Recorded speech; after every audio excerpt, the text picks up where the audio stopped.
We turn now to Democratic Senator Cory Booker in Newark, New Jersey. Good morning to you, Senator. Good morning. Thank you for having me on. I want to start on the news of the moment.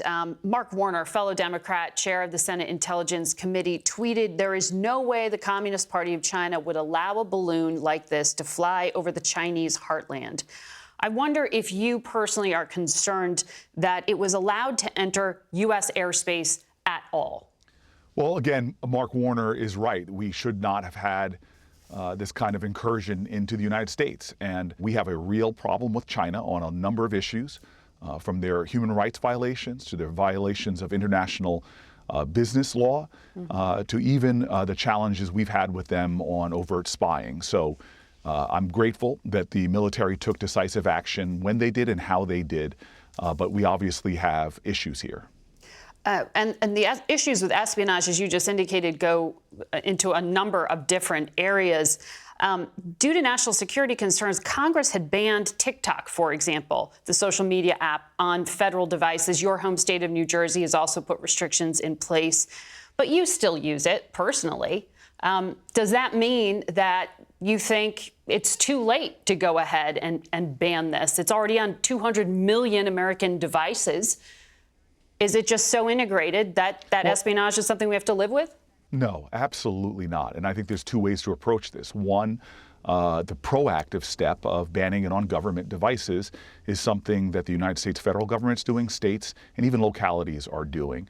But the other way to go about this is going directly to the company. They are now working with U.S. intelligence folks to try to make sure that the proper precautions are taken so the Chinese cannot get access and use it for spying.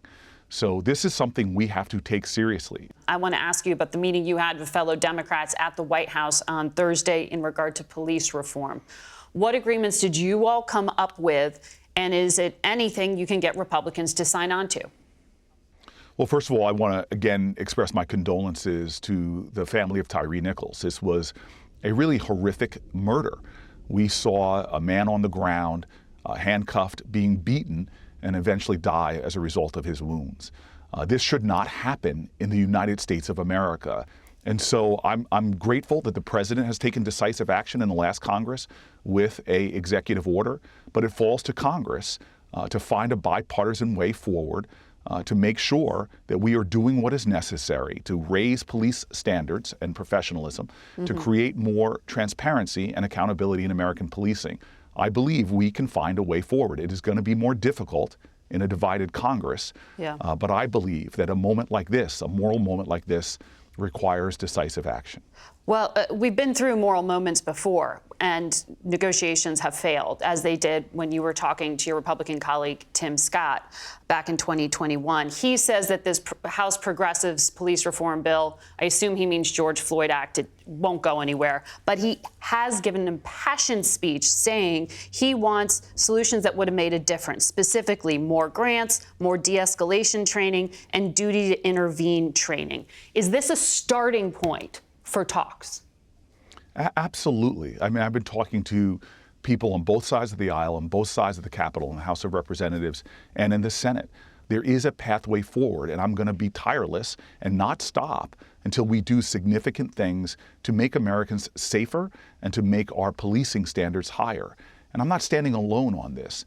The fact that we have police leaders, the largest union that represents the majority of police, that we've been able to come together on bipartisan ideals.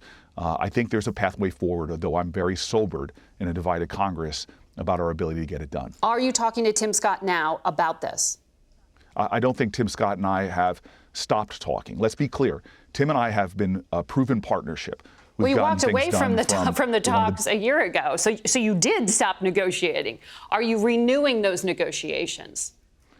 Again, Tim and I have not stopped talking. We're guys that have gotten the Opportunity Zone legislation done. We've gotten criminal justice reform done. We may have stopped formal negotiations, but he and I are actually friends.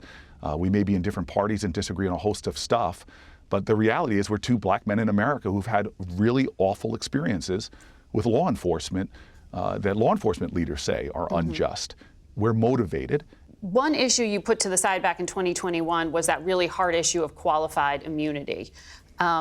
which is whether to hold individual officers accountable for, or the entire police department accountable civilly for police misconduct. Lindsey Graham tweeted that holding departments accountable makes sense because in America, if you run a business and produce a product, you're responsible for your actions. The same should be true for police departments. Is he offering you the start here of something?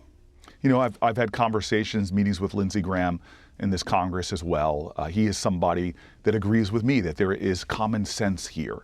You can't have accountability without consequences when things go wrong. And we should definitely agree that the things we're seeing too often now because of body cameras and other filming have to stop in our country. This is wrong. And I'm happy that I have Republican colleagues that agree this is wrong, and we're trying to work something out. And I'm going to continue with it. And I'm grateful from the President of the United States to members of the House of Representatives like the Congressional Black Caucus. We're determined to try to get something done. May it be a big comprehensive bill. In this Congress, that might be hard, but we can find ways to do things that make things better. Senator Booker, thank you for your time this morning.